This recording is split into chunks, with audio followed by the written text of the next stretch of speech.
जैसा कि आपने अपनी ज़िंदगी का बहुत लंबा समय म्यूज़िक को दिया, तो आप जब जी। शुरुआत में आए थे, तो आपको क्या लगा था कि जब आप म्यूज़िक फैमिली बैकग्राउंड से नहीं हो, ना ही आपकी कोई फ़िल्मी पहुँच है, तो कितना मुश्किल रहा था या कितना आसान रहा था आपके लिए मुंबई में सर्वाइव करना और एक म्यूज़िक कंपोज़र बनना? बहुत अच्छा सवाल है। ऐसा है कि मैं अपने जब आर्ट कॉलेज में एडमिशन लिया, उस म्यूज़िक डिपार्टमेंट से जुड़ा, तब मुझे वहाँ से बहुत सारी बातें पता चलने लगी कि म्यूज़िक का भी एक अपना करियर है, डिफरेंट डिफरेंट, है ना? अलग-अलग क्षेत्र में लोग जा सकते हैं, बहुत सारे इसमें मतलब इनकम की अपॉर्चुनिटीज़ बहुत है, बहुत सारे ऐसे डिपार्टमेंट्स है गवर्नमेंट के जहाँ म्यूज़िक के जो लोग होते हैं, जिनके पास सर्टिफ़िकेट होती है, उनको एज़ अ प्रोफ़ेसर हो सकता है, एज़ अ म्यूज़िक टीचर वो बन सकते हैं बड़े-बड़े पोस्ट पे, है ना? जी, जी, संगीतकार जी। बन सकते हैं, गायक बन सकते हैं या शोज़ कर इवेंट कर सकते हैं।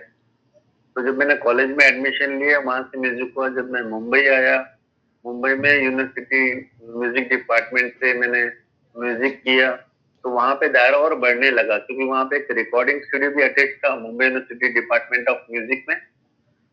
जहाँ की इंडस्ट्री के बॉलीवुड इंडस्ट्री के बहुत बड़े-बड़े जो दिग्गज गायक लोग थे, संगीतकार लोग थे, वो लोग आते थे हमें कुछ पढ़ाने के लिए, समझाने के लिए। जैसे कभी कल्याण जी, आनंद जी भाई आए, कभी वहाँ पे कयाम साहब आए, हुँ, कभी हुँ, हुँ। अपने गायक मन्ना दे जी आए, कभी डिफरेंट डिफरेंट काफ़ी सारे लोग वहाँ पे आते थे। तो उनसे बातें सुन के बहुत एनकरेजमेंट मिलता था हमको कहीं न कहीं। उसके बाद में जब रियलिटी शोज़ वग़ैरह शुरू हुए तब हमको लगा यहाँ पे मुंबई आने के बाद में ही बड़े-बड़े गुरु से सीखने मुलाकात का हुई। मौका मिला हमको, तो भाग्यशाली हूँ मैं। देर आए दुरुस्त आए। जी। तो मुंबई में जी। आपके स्ट्रगलिंग डेज़ कैसे रहे और कैसे आप खुद को हौसला देते रहे कि काम मिलेगा और मेहनत करते रहो? क्या हुआ कि जब मुझे लगा कि नहीं म्यूज़िक डायरेक्शन में जाना है, तो उसके बाद में मैंने अपने गाने बनाने शुरू कर दिए थे, अलग-अलग गीतकारों से मिलना शुरू कर दिया था।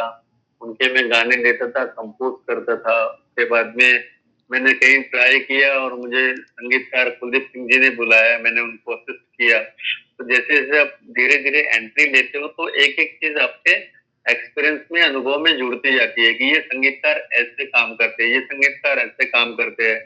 इनके पास काम कैसे आता है, ये गीतकारों से कैसे काम निकलवाते हैं, गायकों से कैसे काम निकलवाते हैं, इनको जी। फ़िल्में मिलती कैसी है, प्रोड्यूसर इनको क्या समझाता है, सिचुएशन कैसे समझाता हुँ, है ना? हुँ, हुँ, हुँ, तो हुँ। ये बहुत सारे लर्निंग एक्सपीरियंस थे धीरे-धीरे करते-करते फिर जब हमने बहुत सारे ऑफ़र मुझे भी ऐसे आए कि आप हमारे साथ म्यूज़िक असिस्ट कर लो, होस्ट कर लो, आपका नाम नहीं आएगा, आप हमारे साथ कर लो, है ना? हुँ, हुँ, क्योंकि हुँ। क्या होता है कि काफ़ी सारे लोगों की नज़र टैलेंटेड लोगों पे होती है, तो वो जी, चाहते जी। हैं इसको ग्रैब कर ले करके, है जी, ना? जी। अपना अपने साथ में इसको जोड़ ले, है ना? असिस्टेंट असिस्टेंट ही रह जाए।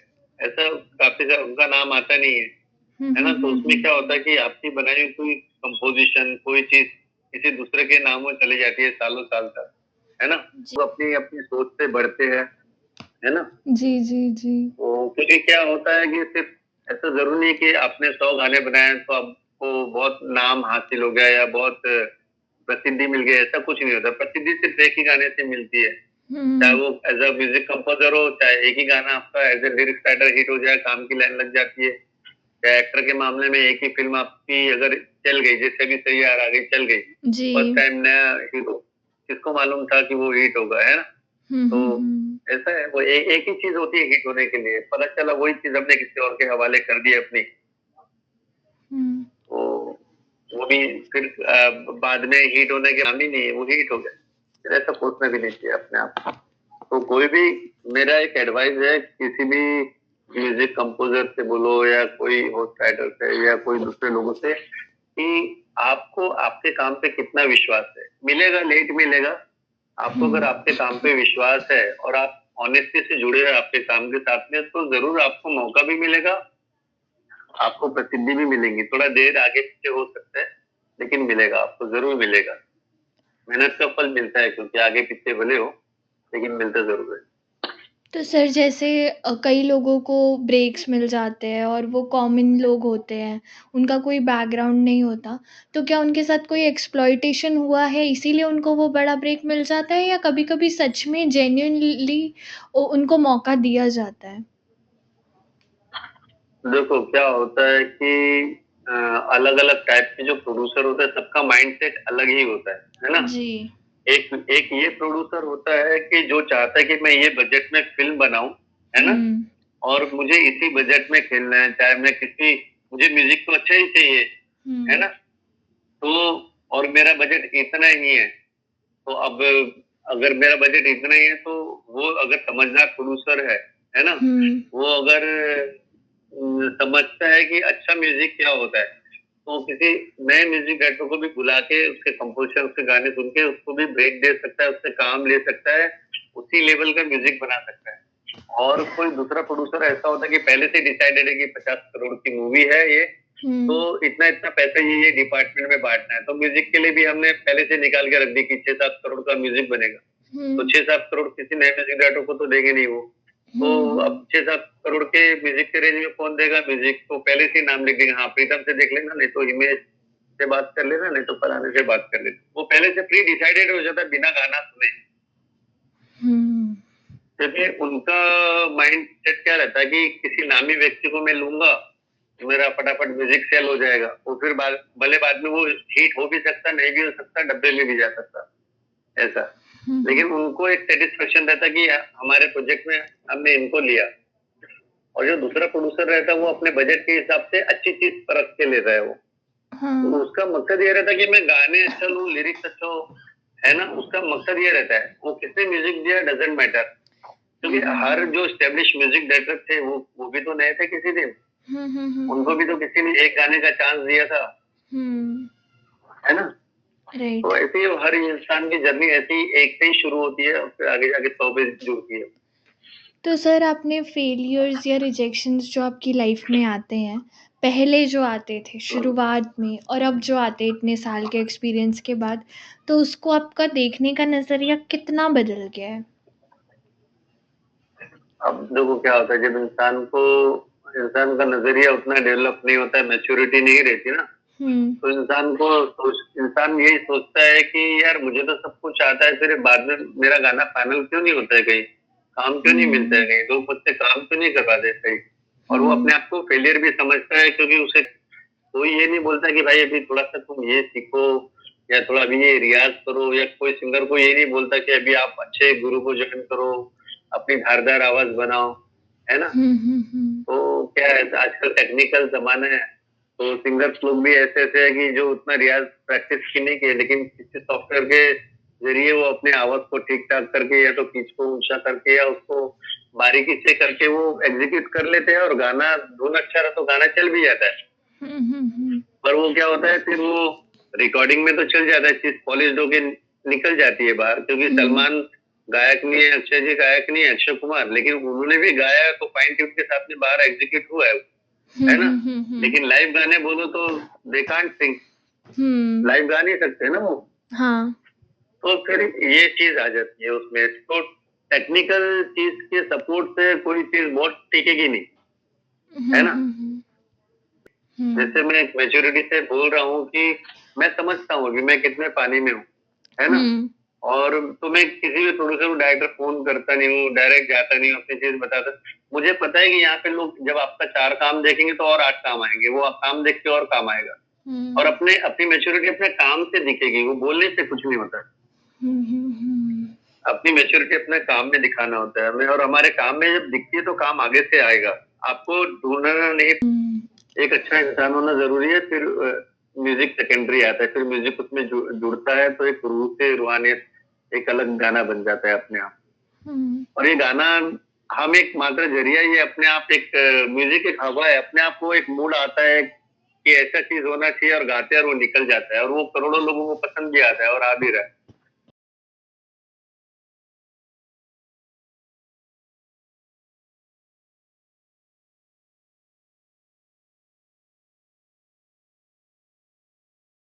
अगर आप आप बॉलीवुड ओटीटी को किस तरफ जाते हुए देखते हो, और क्या आपको लगता है कि म्यूज़िक इंडस्ट्री के लिए कोई और प्लेटफ़ॉर्म या कोई और ज़रिया भी आ सकता है, जिससे म्यूज़िक की दुनिया में कोई नया रिवॉल्यूशन आए?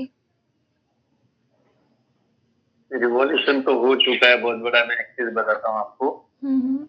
क्योंकि आज से अगर 30 साल पहले चले जाए, 30 इयर्स बैक, ठीक है? जी। तो म्यूज़िक प्लेटफ़ॉर्म उतने नहीं थे, सिर्फ़ एक ही ज़रिया था। अ, जो म्यूज़िक का ज़रिया था, कैसेट्स आती थी पहले बहुत साल, जब जी, जी, जी। मतलब एचएमवी कंपनियाँ थी, फेस की, टी सीरीज़ की थी और कुछ बहुत लिमिटेड इसके जो थे म्यूज़िक कंपनीज़ थी, है ना? जी, सर। और सिंगर्स इतने सारे पूरे भारतवर्ष के सिंगर और बड़ी-बड़ी कंपनियाँ जो थी, गिनी-चुनी कंपनियाँ थी, मुश्किल से 7-8 बड़ी म्यूज़िक कंपनियाँ। और और उस समय क्या होता, सिंगर्स में भी बहुत कम लोगों को लोग गवाते थे, है ना? क्योंकि उस समय कोई टेक्नोलॉजी इतनी हाई-फाई नहीं थी। वन टेक गाना पड़ता था म्यूजिशियन को भी और सिंगर को, तो उसमें बहुत रियाज़ी सिंगर लगता था और बहुत उस्ताद किस्म के जो म्यूजिशियंस थे, फाइन ट्यून म्यूजिशियंस, वही सर्वाइव कर पाते थे, वही गाते थे, है ना?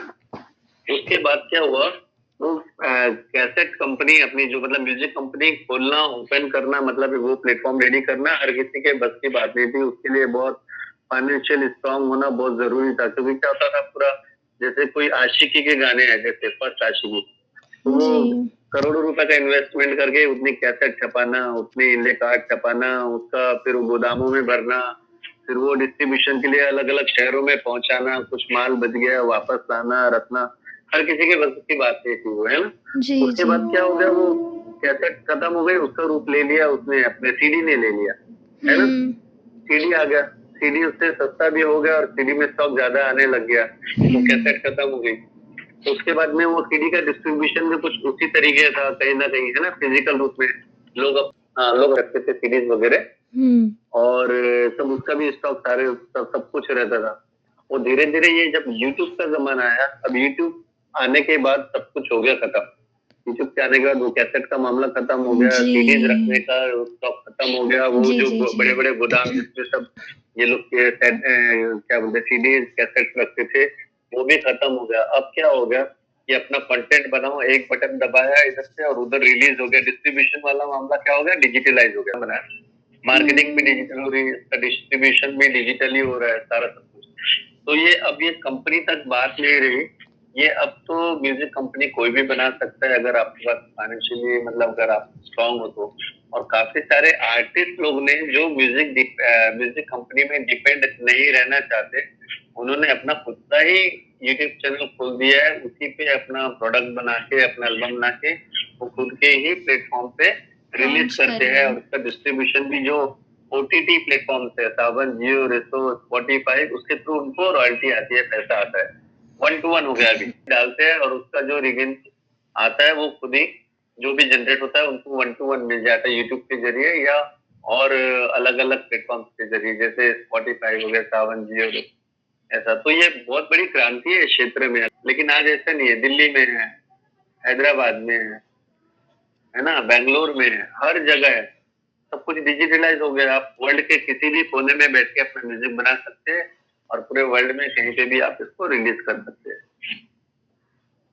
बहुत बड़ी क्रांति है ये, और ये बहुत अच्छी बात भी है सभी म्यूज़िशियंस के लिए, संगीतकारों के लिए, गायक के लिए, हर किसी के लिए, कि आप अपने टैलेंट से खुद ही पैसा भी जनरेट करो, अपना करियर खुद बनाओ।